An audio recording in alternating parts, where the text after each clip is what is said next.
Hey guys, today I'm teaching you how to compare Wix versus Shopify in 2025 and see who really wins for e-commerce websites. Let's dive in.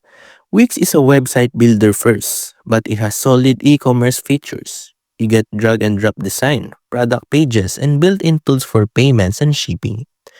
It's great for small to mid-sized stores that want flexibility and a site that mixes content with products. The trade-off is fewer advanced features for scaling.